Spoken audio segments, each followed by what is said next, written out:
Bismillahirrahmanirrahim. Assalamualaikum warahmatullahi wabarakatuh.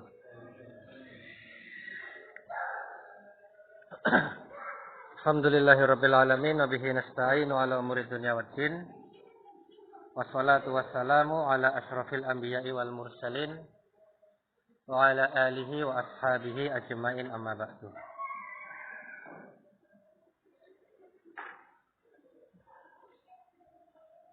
Alhamdulillah bisa kita mulai kembali belajar fikih waris, namun kali ini dengan kitab yang berbeda, yaitu Mukhtasar Al-Fiqhi Al-Islami. Nah, kemarin filenya sudah kita sebar di grup. Ya. Nah, sekarang kopiannya ada di siapa tadi? Jadi kitab ini berbeda dengan kitab yang kemarin. Jadi ini bukan terjemahnya yang kemarin, buatan. Jadi kalau yang kemarin itu adalah ringkasan dari modul Jamiah Imam Saud, salah satu lembaga pendidikan di Imam Saud. Nah, kalau yang sekarang adalah ringkasan dari kitab Mukhtasar Al-Fiqh Al-Islami. Jadi ada kitab Arabnya. Judulnya memang Mukhtasar Al-Fiqh Al-Islami karya Syekh Muhammad Ibn Ibrahim At-Tuwaijiri. Nah, itu nggih. Nah, silakan dibuka. Nah, itu ada yang sudah ngeprint nggih. Halaman 4. Jadi ini sudah diterjemahkan ke dalam bahasa Indonesia. Halaman 4, di situ ada isi dari kitab ini. Ternyata di isi kitab ini, itu masih banyak yang belum kita pelajari. Karena memang di gelombang pertama kemarin, itu baru ringkasan yang pertama. Jadi kalau yang pakai yang kemarin itu kan ada 4. 1, 2, 3, 4 tahap. Nah, kemarin kita bahas yang tahap pertama saja. Nah, ini pakai kitab lain. Di situ ada Zawil Arham. Zawil Arham itu keluarga yang bukan termasuk ahli waris. Seperti cucu perempuan dari anak perempuan atau cucu laki-laki dari anak laki-laki. Dan juga ada tentang bahasan khunsa. Kalau diterjemahkan sering diterjemahkan dengan banci. Tapi banci dalam istilah fikih itu bukan bencong kayak di jalan-jalan buatan. Kayak di jalan-jalan itu laki-laki tulen cuma apa? Maca perempuan. Tapi kalau khunsa itu seseorang mempunyai 2 alat reproduksi atau 2 alat kelamin, dan itu memang ada. Ya. Nah, kalau ada ketemu Pak Dokter atau siapa tanya itu, nah itu ada memang. Nah itu warisnya ikut laki-laki atau ikut perempuan. Nah, dan beberapa pembahasan-pembahasan yang lain yang belum kita bahas di kitab atau ringkasan yang kemarin. Nah, kita langsung masuk ke halaman 5. Siapa ini yang membaca ini? Apa saya bacakan?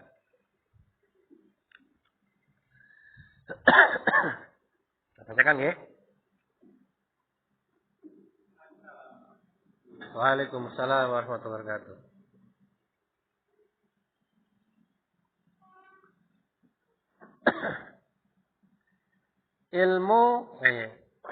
Ilmu waris atau al-faraid. Kemarin sudah sering kita tulis Arabnya. Al-faraidu.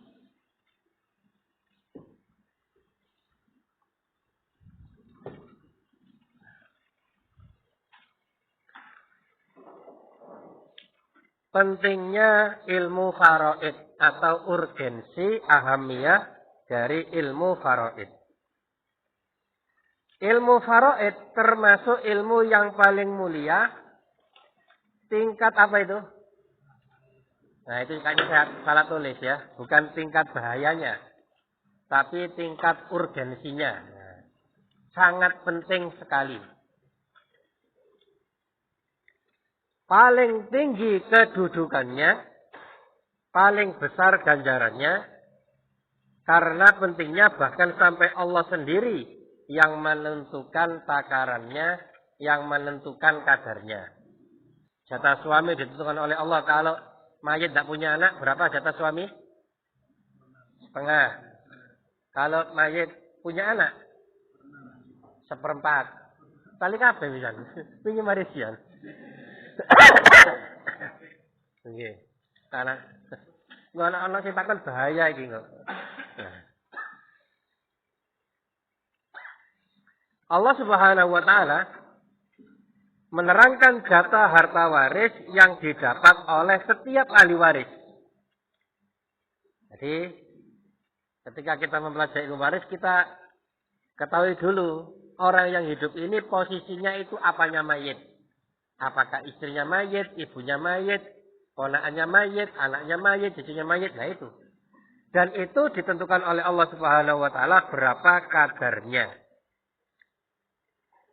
Dijabarkan kebanyakannya dalam beberapa ayat yang jelas. Nah, nanti kalau pakai kitab ini, nanti disebutkan ayatnya dan ada artinya enak. Kenapa? Karena sudah diterjemahkan. Nah, ini pakai ini Pak, Indonesia. Mungkin sangat fotokopi.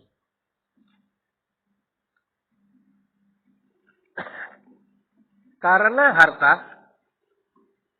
dan pembagiannya merupakan sumber ketamakan manusia. Jadi harta waris itu termasuk harta yang berbahaya. Kenapa? Karena kalau pembagiannya nggak jelas, maka bisa bunuh-bunuhan. Yang namanya saudara putus persaudaraan. Yang namanya kerabat putus kekerabatan. Bahkan dulu pernah kita sampaikan ya, ada satu keluarga dibunuh, kemudian ditaruh sapi tank, gara-gara apa? Ingin merebut harta waris.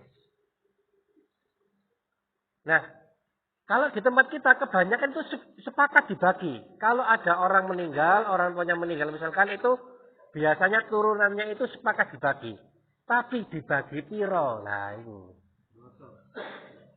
Orang sing njaluk ora to. Orang sing gak terima, aku sing ngurus emak. Aku sing ngurus bapak. Iki omaku.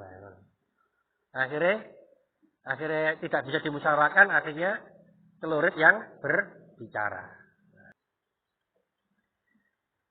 Sebagian besar dari harta warisan adalah untuk pria dan wanita. Besar dan kecil. Mereka yang lemah dan kuat sehingga tidak terdapat padanya kesempatan untuk berpendapat atau berbicara dengan hawa nafsu. Jadi, ada 3 macam harta yang manusia itu tidak boleh ikut campur. Salah satunya adalah waris. Dalam waris tidak boleh kita ikut campur. Oh, awakmu sing ngerawat wong tua, awakmu oleh separuh lebih. Oh, awakmu jauh, kamu merantau ke Papua, kamu dapat 1/5 saja. Tidak bisa. Karena sudah ditentukan oleh Allah Subhanahu wa ta'ala. Ya. Dan tidak membedakan ahli waris itu besar atau kecil, dia itu orang berpangkat ataukah orang lemah. Ya, misalkan mayit meninggal,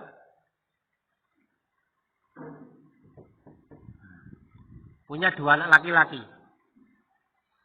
Yang satu katakanlah dia gubernur. Yang satu jadi apa? Petani misalkan. Atau tukang becak atau apa. Maka dalam Islam sama, warisnya gubernur, anaknya mayit, anaknya petani, anak yang kedua, anaknya mayit meskipun dia petani, tetap mendapatkan jatah yang sama, enggak lihat pangkat. Atau misalkan contoh lain, mayit punya 2 anak sama laki-laki, yang satu umur 30 tahun. Yang satu baru lahir, berapa tahun? 1 tahun. Nah, jatahnya sama. Nggak lihat umur. Kenapa? Karena sudah ditentukan oleh Allah Subhanahu wa ta'ala. Kalau dia itu anak laki-laki sama anak laki-laki, maka jatahnya sama. Anak perempuan dengan anak perempuan jatahnya sama. Kalau misalkan ada saudara dengan saudara, jatahnya sama meskipun pangkatnya berbeda, meskipun umurnya berbeda. Oleh sebab itu, Allah lah yang langsung mengatur sendiri pembagian serta rinciannya dalam kitabnya yaitu Al-Quran, meratakannya di antara para ahli waris sesuai dengan keadilan serta maslahat yang diketahui oleh Allah dan Allah Maha tahu. Jadi meskipun jumlahnya tidak sama, anak laki-laki sekian, anak perempuan sekian, itu adalah adil. Karena Allah Subhanahu wa Ta'ala Maha adil. Nah, apalagi tadi dikaitkan dengan ketamakan manusia. Jadi kan harta waris itu adalah harta yang diperoleh tanpa usaha, kan gitu. Beda kalau panjenengan dapat gaji, itu kan apa? Tidak ada usaha. Beda kalau panjenengan itu dapat ongkos, ya, dapat pembayaran jual beli, itu ada usaha jenengan. Tapi yang namanya waris, itu ahli waris mendapatkan, bisa jadi dia tidak punya usaha sama sekali. Misalkan kakeknya yang meninggal, nggak pernah ketemu kakeknya. Kakeknya meninggal, bisa jadi cucu mendapatkan waris kalau nggak ada penghalang. Nah, kemudian poin yang selanjutnya, manusia memiliki dua keadaan, yaitu keadaan hidup dan keadaan mati.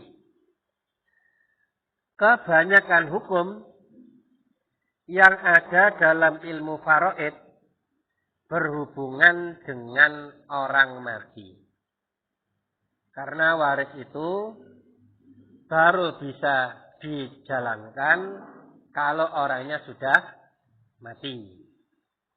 Kalau orangnya masih hidup, maka itu bukan waris. Meskipun nanti ada sebagian yang pembagiannya dihubungkan dengan tata cara waris. Nah, misalkan ada orang kaya raya, sudah tua, kemudian sudah masuk rumah sakit, divonis oleh dokter, Pak, umur sampeyan menurut kedokteran kira-kira 1 pekan saja. Mari ngono sampean mati. Nah, maka tidak boleh dibagi sembarangan ketika waktu itu, harus dengan tata cara apa? Waris. Karena itu sudah termasuk sakit yang dikhawatirkan akan terjadinya kematian.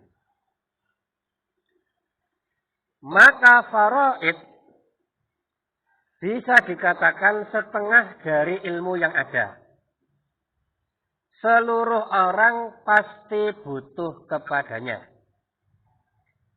Pada zaman jahiliyah dahulu, mereka hanya membagikan harta untuk orang dewasa tanpa memberi kepada anak-anak. Kepada laki-laki saja dan tidak pada wanita. Nah, jadi pembagian waris pada masa jahiliyah itu zalim. Meskipun sama-sama anaknya mayit, tapi yang dapat yang besar saja, yang kecil tidak dapat. Kalaupun sama-sama besar, yang dapat yang laki-laki saja, wanita nggak dapat. Bahkan ada kasus, wanita itu dijadikan barang warisan. Ya, wanita, misalkan kalau suaminya meninggal, maka tidak dikembalikan kepada keluarganya, tapi dijadikan barang warisan, diwarisi oleh salah satu keluarga mayit. Kalau dalam Islam enggak. Ya. Kalau dalam Islam, kalau ada wanita suaminya meninggal gimana?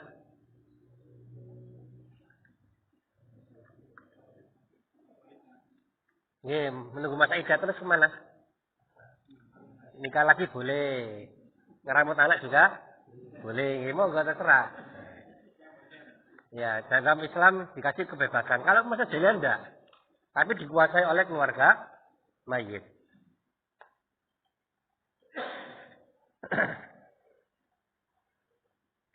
Sedangkan jahiliyah pada zaman ini memberikan jatah kepada para wanita apa-apa yang bukan hak mereka dari kedudukan,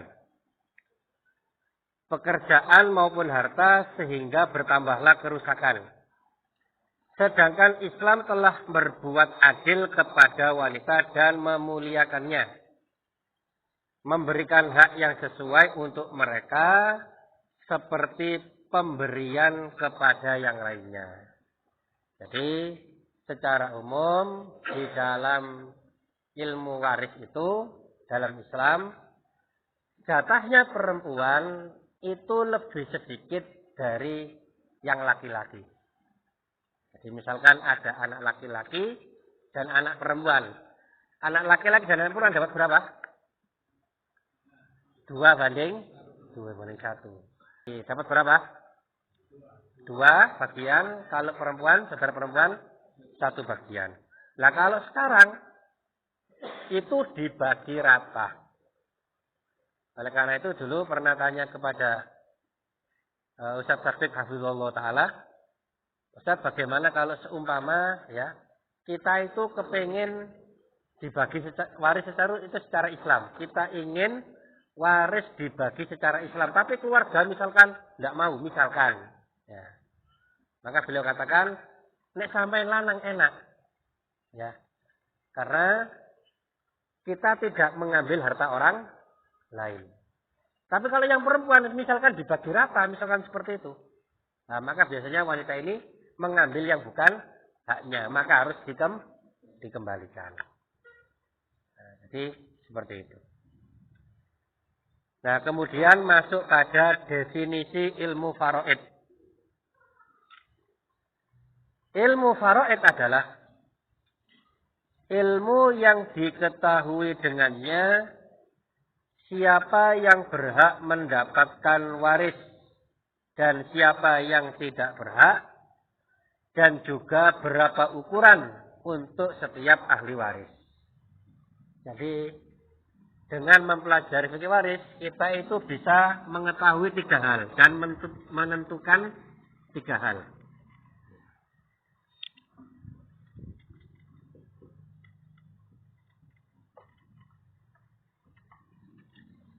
Yang pertama apa? Mengetahui apa? Mengetahui siapa yang mewarisi. Nah, ini. Jadi sebelum dibagi, ketika ada mayit meninggal sebelum dibagi, maka perlu diprediksi dulu siapa yang ahli warisnya itu siapa. Jangan-jangan bukan ahli waris, ngaku-ngaku dapat hak waris. Tidak boleh. Misalkan menantu, ahli waris mboten. Mertua, mboten. Maka tidak boleh. Ya. Maka dengan mempelajari fikih waris, pertama kita mengetahui siapa yang mewarisi. Tidak semua orang mewarisi. Ya. Yang kedua, mengetahui siapa yang tidak mewarisi. Jadi kebalikan dari poin pertama. Kemudian dengan mempelajari fikih waris yang ketiga, kita bisa mengetahui kadar harta untuk ahli waris. Nah, jadi prakteknya praktisi nanti menentukan ini. Kalau panjenengan menjadi konsultan, jenengan kiai di kampung jenengan misalkan ada orang tanya waris, nanti sampean harus bisa menjawab 3 ini. Oh, ini ahli warisnya siapa saja. Yang bukan siapa saja. Kemudian berapa. Nah itu. Nah jangan sampai nanti ada suami istri tapi sudah cerai 10 tahun yang lalu. Tetap jaluk waris. Itu bukan istrinya lagi. Lah sudah cerai 10 tahun yang lalu. Tapi kalau cerainya baru 1 pekan. Dapat warisnya mboten? Kalau masih tolak roj'i maka dapatkan. Nah, kemudian pembahasannya. Yang dibahas dalam ilmu waris itu apa? yaitu seluruh peninggalan, yaitu apa yang ditinggalkan oleh mayit, baik berupa harta ataupun yang lainnya. Maka begitu mayit meninggal dunia, hartanya sudah dibahas kemana saja alurnya dalam ilmu faraid. Yang pertama kemarin apa? Saya masih ingat? Jadi seluruh harta ya. Pertama, misalkan ada orang kaya raya, hartanya banyak, meninggal dunia. Maka yang pertama dihitung dulu hartanya apa saja. Tabungannya berapa? Tanahnya berapa? Mobilnya berapa? Terus apa lagi? Apa?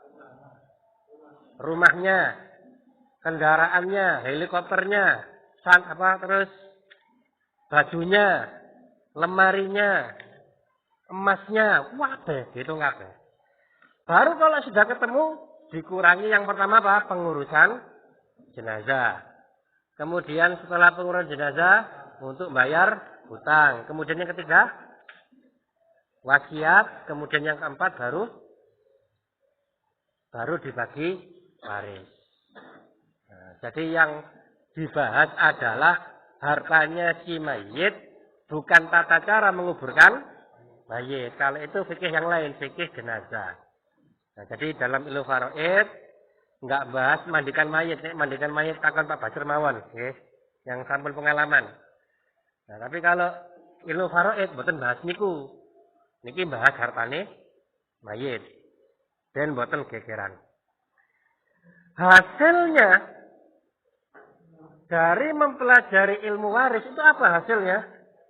Penyampaian seluruh hak kepada mereka yang berhak menerimanya di antara ahli waris. Jadi memberikan harta kepada yang berhak. Kalau seseorang salah alamat dalam memberikan hartanya atau menerima bukan haknya, maka itu makan harta manusia secara batil.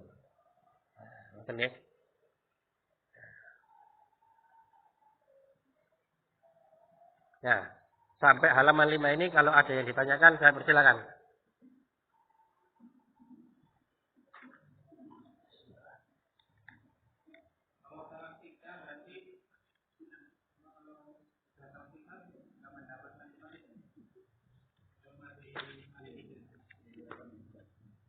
Kemarin dibahas di kitab ini.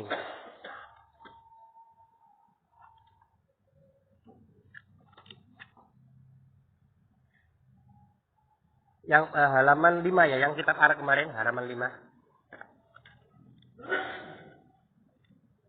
Apakah wanita yang ditalak itu mewariskan atau mewariskan? Mewarisi atau mewariskan? Ya. Jadi kalau masih suami istri, kalau yang ninggal istrinya, suaminya dapat. Kalau yang ninggal suaminya, istrinya dapat. Tapi sekarang sudah cerai misalkan. Maka di situ ada 2 poin. Yang pertama, al-mutlaqah ar-raj'iyah. Sawa'un kanat hamilan aw hailan idza kana al-mautu asna al-iddah fatarisu wa turisu ittifaqan. Kalau wanita itu adalah wanita yang ditalak dengan talak raj'i.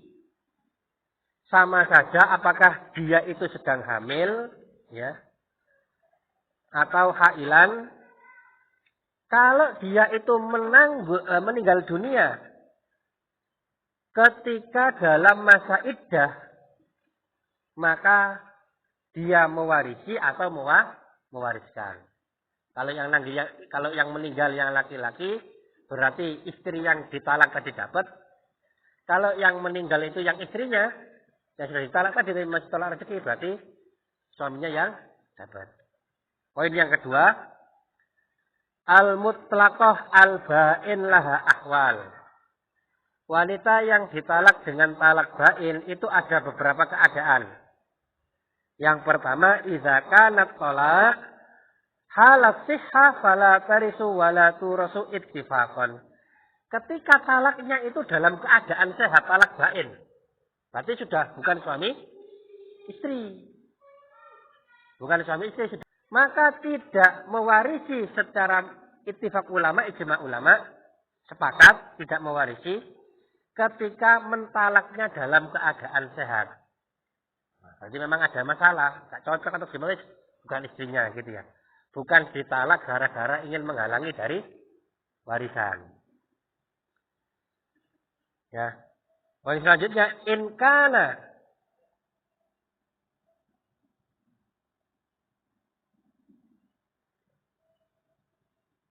Apa ini? Inkana muttahaman, apabila tertuduh, didakwa atau tersangka, bihirmaniha minal irsi, falil ulama'i aqwal. Maka para ulama berbeda pendapat. Jadi misalkan ada orang masih sehat menceraikan istrinya. Tapi ada prediksi ini dicerai biar nggak dapat waris. Menceraikannya itu misalkan yang laki-laki kaya raya, wah ini bojoku iki rada beling iki. Tak cerai wae ben nggak oleh waris. Nek gak tak cerai, kok enak kok oleh harta akeh padahal bojoku beling misalnya gitu. Nah, padahal cek seneng masalahnya. Belingnya beling titik. Nah, tapi dia nggak mau kalau dia mendapatkan waris yang banyak. Nah, maka apa namanya?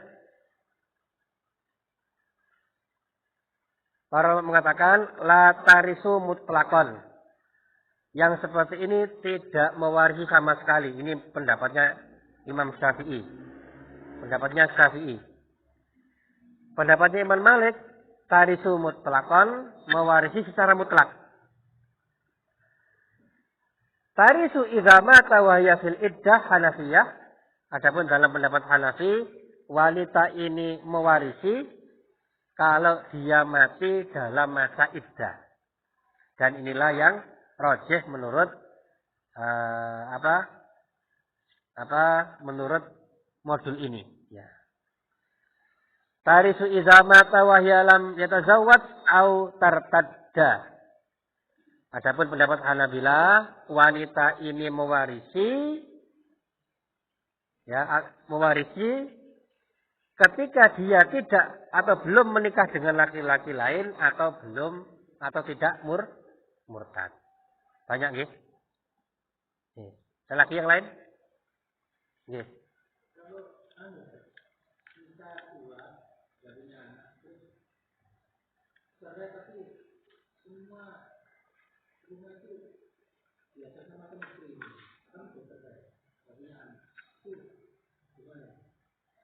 Oh, yang cerita dulu dia. Ada orang katakanlah namanya A, si A. Ini si A. Si A ini punya istri banyak. Dia punya istri satu. Terus gimana? Nggak punya anak.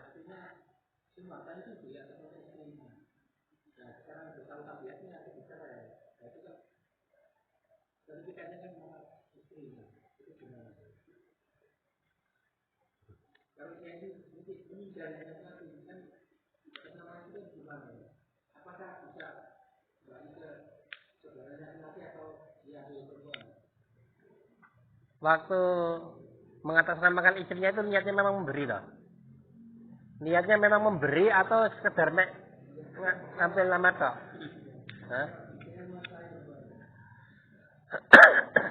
Yang mengatasnamakan itu siapa istrinya? Tanpa persetujuan suami. Gara-gara tadi itu. Nah kalau memang jadikan hartanya suami itu milik suami, hartanya istri milik istri, meskipun di atas namakan istri gitu loh. Jadi misalkan saya punya atau panjenengan punya buku, nah buku sama tak ambil, jenengnya tak coret, tak ganti jenengku. Apakah buku ini jadi milik saya? Enggak, ya tetap milik jenengan. Begitu pula misalkan motor. Ya, dipinjam orang sama orang yang usil itu diganti dibalik nama. Ya. Apakah dengan dibalik nama motor itu pindah kepemilikan? Tidak. Tidak pindah kepemilikan. Atau misalkan saya beli motor. Cuma KTP saya ketinggalan. Muslim, aku nyilih KTP ini, jaluk KTP-mu ayo. Nah, saya cuma pinjam KTP-nya Muslim untuk jadi ngesahkan suratnya motor saya gitu. Lah apakah motornya milik muslim atau milik saya? Nah, tetap milik saya, cuma saya pinjam namanya muslim. Oh, tidak pengaruh. Tidak pengaruh. Tidak pengaruh. Bahkan Rasulullah Shallallahu Alaihi Wasallam itu pernah bersabda ya, menjelaskan ya, barang siapa yang tahu aku putuskan hukumnya, ya ada sengketa misalkan dilaporkan kepada Rasulullah Shallallahu Alaihi Wasallam, ya kemudian yang benar ini nggak bisa ngomong, kan ada orang nggak bisa ngomong ya. Yang salah ini ngomongnya pinter, alhan, pinter ngomong, sehingga karena pinter ngomong dimenangkan dalam persidangan. Tidak merubah hak, tidak. Karena yang seperti itu sama saja dia itu makan bara api atau semacam itu, tetap nggak bisa. Jadi yang namanya peraturan dunia itu bisa dikelabui, tapi peradilan Allah Subhanahu Wa Taala tidak bisa dikelabui, tidak bisa. Sama sekali nggak bisa. Misalkan saja ya, yang banyak terjadi di tempat kita, ya. Panjenengan misalkan dulu ketika nggak ngerti nabung uang utang di bank misalkan, ya. Utang di bank bunganya berapa persen? Dalam 2%, katakanlah 5%. Jenengan nabung 100 juta, utang 100 juta, berarti kembalikan berapa? 105 juta. Nah kemudian jenengan tobat. Gimana tobatnya? Kembalikan 100 juta, yang 5 juta jangan dikembalikan. Kenapa? Karena itu riba. Kalau dikembalikan kita ikut kena laknat. Laknat Rasulullah Shallallahu Alaihi Wasallam. Loh, tapi sampean iki menyalahi hukum perdata, ya apa? Sampean menyalahi aturan perbankan, sampean tanda tangan, gak peduli. Karena itu dilarang oleh Islam. Jadi nek bisa dinego, nuwun sewu Pak, saya sudah tobat, tak sauri 100 juta wae, 5 juta itu tolong sampean ikhlasno ben podo-podo gak mlebu neraka. Gitu. Kata dalam aslinya nggak boleh bayar. Kalau kita bayar termasuk mukilu riba. Jadi kata Rasulullah SAW kan, kata sahabat kan, la'ana Rasulullah sallallahu alaihi wasallam akila riba wa mukilahu wa katibahu wa syahidaihi wa qolahum sawa. Nanti dulu ya, sudah dulu ya. Kok jadi muamalah lagi nih?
Jangan.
Ada. Cuma tak bawa tajam nih. Oh, gini. Cuma yang ujian ini sama susulan beda soal. Cuma yang susulan tak tambahin aja. Oh gitu ya. Iya. Hanya muamalahnya tadi tak teruskan apa balik ke waris dulu? Waris mawon nih. Nanti kalau muamalah tak mari-mari. Ada yang tanya tentang masalah waris lagi?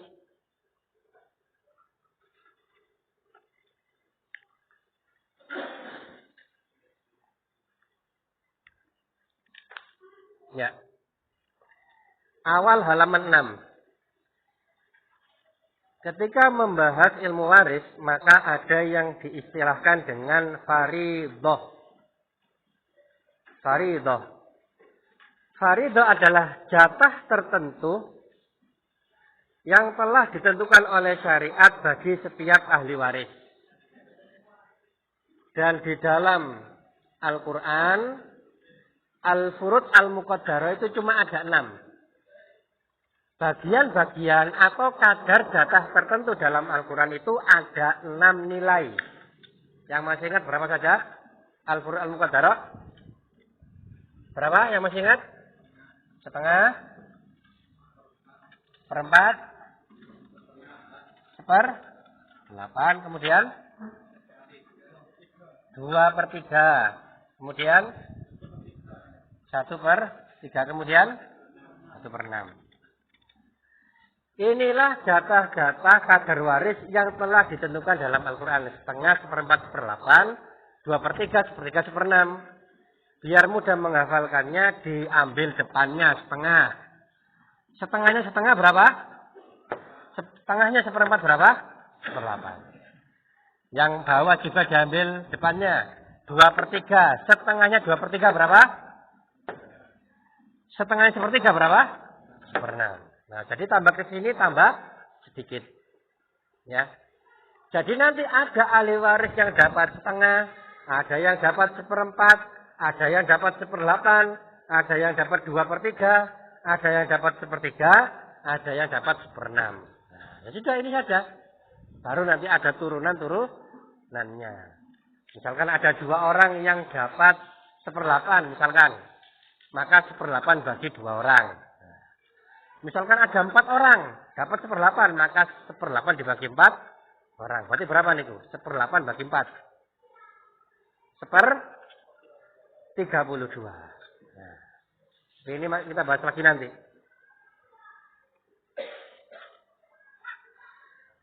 Bawahnya, hak-hak yang berhubungan dengan harta peninggalan ada 5. Kalau kemarin 4, sekarang dirinci jadi 5. Ya. Jadi ketika mayit meninggal, maka seluruh hartanya itu dikumpulkan. Bahkan ada orang itu takut ketika dia itu sudah meninggal, suaminya meninggal, dia nggak berani ngapa-ngapain hartanya. Kenapa? Karena itu harta waris. Khawatir dia mengambil harta yang bukan miliknya. Kenapa? Karena kalau suaminya sudah meninggal, itu sudah jadi harta waris.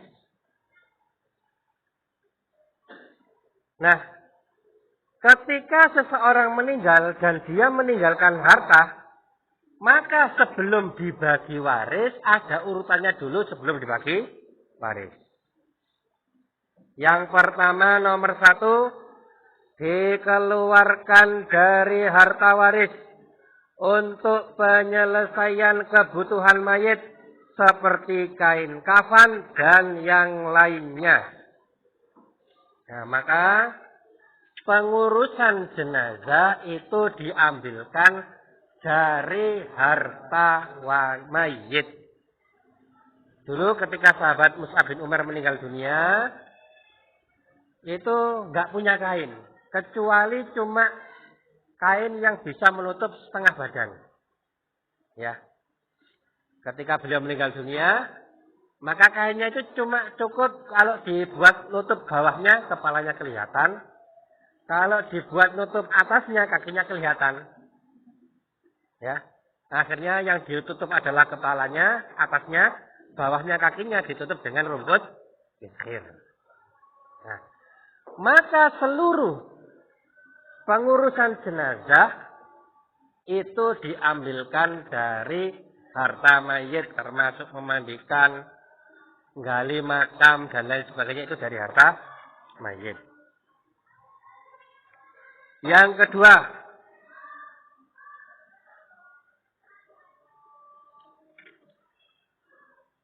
hak-hak yang berhubungan dengan barang yang ditinggalkan, seperti hutang, dengan sebuah jaminan barang dan semisalnya.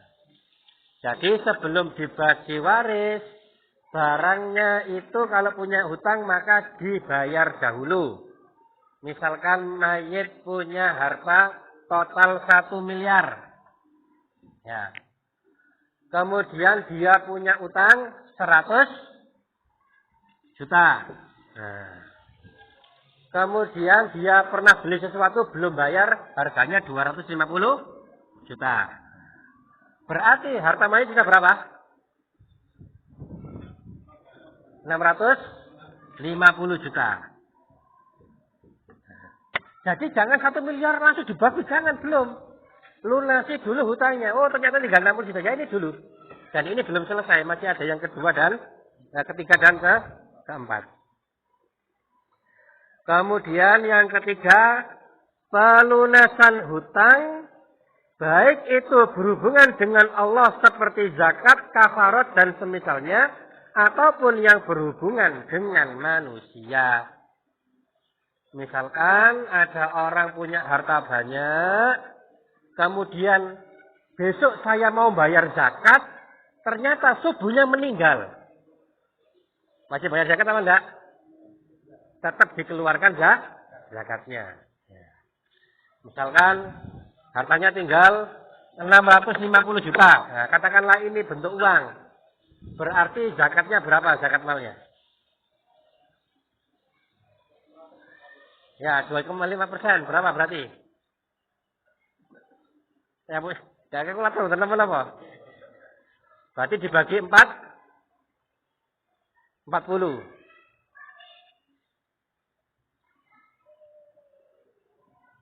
Tinggal berapa? Pulang ya kalkulator. 650 juta.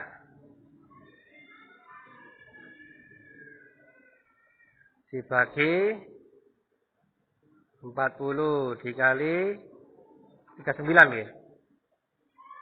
Berarti tinggal 633 750. Nah, ini. Jadi jangan lagi dibagi. Tapi apa? Dikeluarkan dulu hutangnya atau zakatnya dan lain sebagainya. Kalau dia punya kafarat yang belum dia bayar maka dibayarkan. Misalkan yang meninggal adalah seorang wanita. Kemudian nggak bisa berpuasa mungkin karena hamil apa, akhirnya bayar fidyah. Ketika mau bayar fidyah meninggal, maka bayar fidyah dulu, diambilkan dari harta mayit. Kemudian yang nomor 4, wasiat. Ya. Wasiat itu batasnya berapa? Sepertiga. Ya. Jadi mayit boleh mewasiatkan hartanya, dan wasiat ini paling terakhir. Dan wasiat tidak boleh memberatkan ahli waris. Misalkan seseorang meninggalkan harta 100 juta. Kemudian ketika meninggal dia berwasiat, nek aku mati tolong dikubur nang Amerika misalnya. Iku tiketnya piro iku, tiketnya iku. Ya, belum nanti ambulane, belum apane itu. Medisnya habis berapa itu? Ya. Misalkan minta dikuburkan di kutub utara, wah itu jauh sekali. Hartanya habis buat seperti itu. Ya. Kemudian kalau semua hak-hak ini sudah terpenuhi, maka yang nomor 5, baru hartanya sudah fit, baru dibagi waris. Bahkan ada seorang sahabat atau tabiin ya, saya lupa, itu menunda pembagian waris sampai sekian tahun. Ya, karena dulu informasi nggak seperti sekarang, tapi nunggu orang-orang haji datang. Maka kalau dia bagikan waris sekarang, khawatir nanti sudah dibagi orang ini lagi. Maka ditunggu dulu beberapa kali musim haji. Pengumuman bapak saya meninggal yang punya utang. Kalau bapak saya punya utang, silakan datang ke saya gitu. Sampai beberapa kali atau sekian kali. Baru setelah itu baru dibagi waris. Jadi kalau seumpama ada hajah untuk menunda pembagian waris, maka mboten nopo-nopo. Ya, biasanya kalau di tempat kita, nah itu warisnya berbentuk rumah. Ada suami istri yang sudah tua. Yang laki-laki meninggal, tinggal istrinya sudah tua. Nah, antara ibu yang sudah tua ini kan berarti kan istrinya mayit. Dengan anak-anaknya, kira-kira banyak mana jatahnya? Banyak anaknya. Karena cuma 1/8. Istrinya tadi cuma 1/8. Nah, dalam rangka menghormati atau membuat nyaman istrinya mayit atau dalam kata lain ibunya mereka, maka bagi warisnya nanti saja. Maksudnya serah terimanya nanti saja. Meskipun nominalnya sudah ditentukan. Misalkan ada sebuah rumah, ya, yang meninggal ini laki-laki, mayitnya. Ahli warisnya adalah istri. Kemudian anak, laki-laki. Kemudian anak, perempuan. Ya, anak perempuan. Berarti istri dapat berapa? 1/8 loh. Ada anaknya mayit loh. Berarti yang bagi anak laki dan perempuan totalnya berapa? 7/8. Gitu ya. Tapi ini kalau dibagi langsung sekarang sana ibu wis tuwa. Ya meskipun nominal sudah diketahui, istri dapat 1/8, anak dapat 7/8 totalnya nanti dibagi lagi ya. Tapi nanti pembagiannya nanti saja, serah terimanya saja biar dipakai ibu dulu tidak mengapa. Ya. Jadi waris itu paling akhir. Jadi memang lebih baik disegerakan kalau nggak ada halangan, tapi kalau ada halangan atau ada hajat seperti ini, maka boleh saja ditunda, tapi nominalnya sudah jelas. Ada yang dapat 1/8, ada yang dapat 7/8, sudah jelas. Cuma serah terimanya nanti tidak mengapa. Ya. Sampai sini dulu boleh Fatihah. Kalau ada pertanyaan lagi silakan.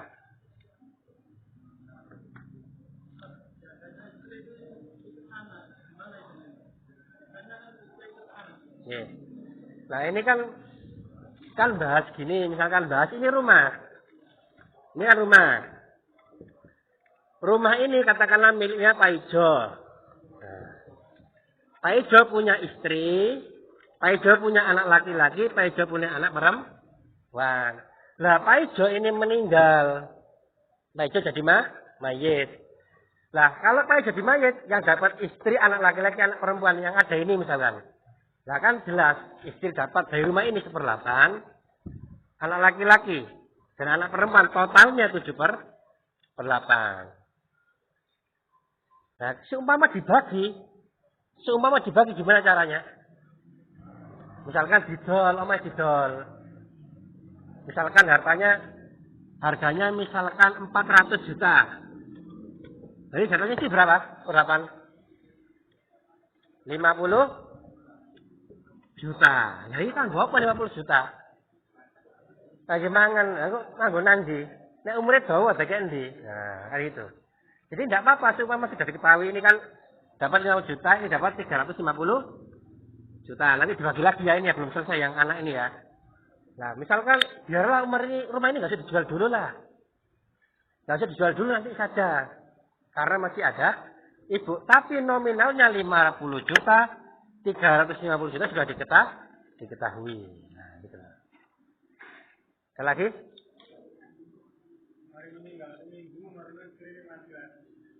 Oke, itu namanya kasus al-munasakhot.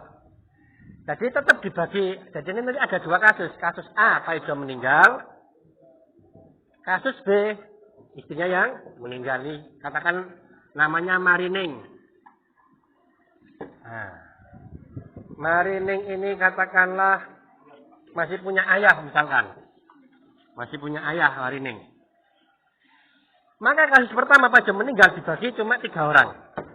Ini dapat 1/8. Tetap 1/8 milik istrinya ini Marining ini. Kemudian B, Marining meninggal. Berarti ahli warisnya berapa? Kalau ini anaknya Marining ini dapat dan ayahnya dapat juga. Gitu ya. Tergantung nanti kan bisa jadi meskipun suami istri ahli warisnya Pak Ijo dengan istrinya beda. Misalkan masih punya kakek atau ini masih punya nenek, punya ibu, beda. Nah, gitu nih. Sekali lagi.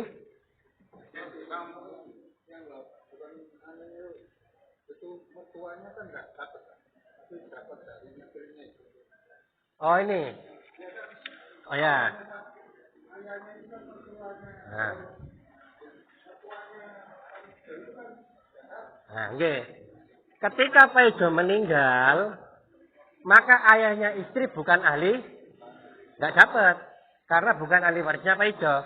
Tapi ketika Marining meninggal, baru dapat. Nah, jadi ini dua kasus yang berbeda. Jadi ini meskipun belum dibagi, kok sudah meninggal duluan. Maka kasus yang pertama diselesaikan, baru kasus yang kedua. Nah terus kalau yang meninggal 10 ya gitu terus. Kasus A, B, C dulu siapa misalkan kayak kasus wabah corona gitu ya. Satu keluarga kena corona. Yang mati si A dulu. Ya sudah selesaikan dulu. Tapi belum sempat dibagi. Si A meninggal, si B sampai si D. Tapi kita diketahui harinya. Si A meninggal hari Senin. Si B hari Selasa. Si C hari Rabu. Maka menyelesaikannya per kasus. Diurut kayak tadi ini. Itu namanya al-munasakhot. Sekali lagi? Betul deh. Moga.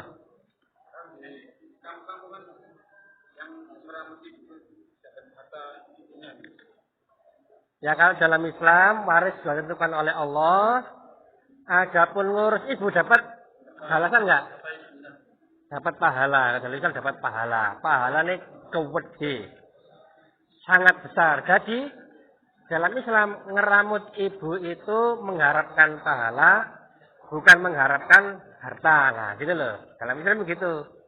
Lah kok nek wong tuane melarat, nyapa? Wis gak bakti boleh warisan ya, maren lho. Jadi ibune soge, ibune melarat tetap apa? Tetap berbakti, tetap dirawat. Nek mengharapkan harta kok nek ibuke melarat gak dirawat, maren lho. Terakhir nggih, terakhir.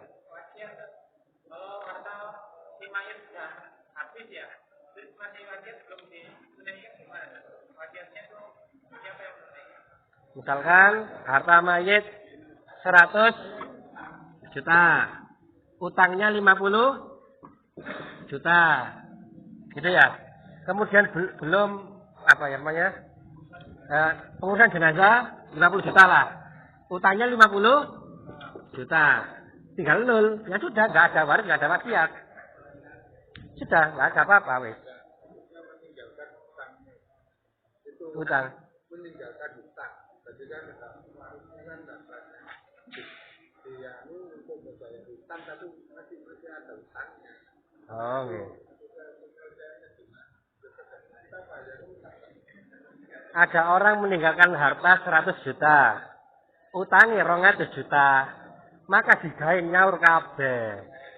Nek dhewe omah didol dienggo nyaur, utang ana wedhus didol kanggo nyaur, utang ana sepeda kanggo nyaur, utang. Jadi waris itu nggak boleh kalau belum selesai utangnya. Gitu loh.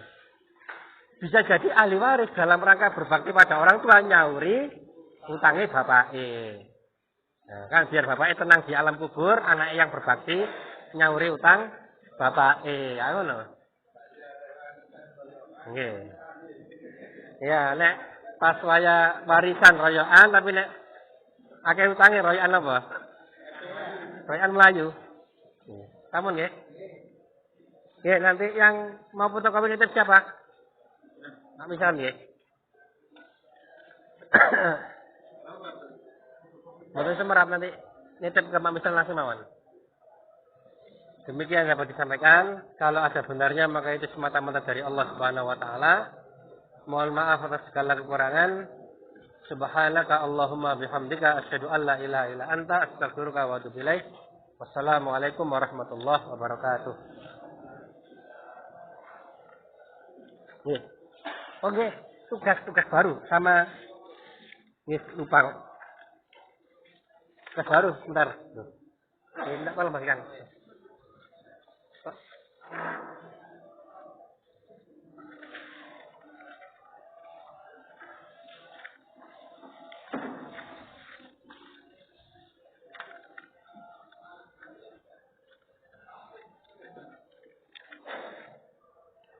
Asal mau dibawa. Asal. Tiga iyan. Iki hujan iki lho ngene.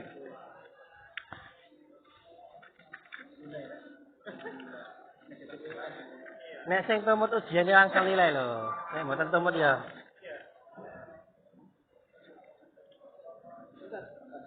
Masya Allah. Pun repot-repot. Kalau terus kata.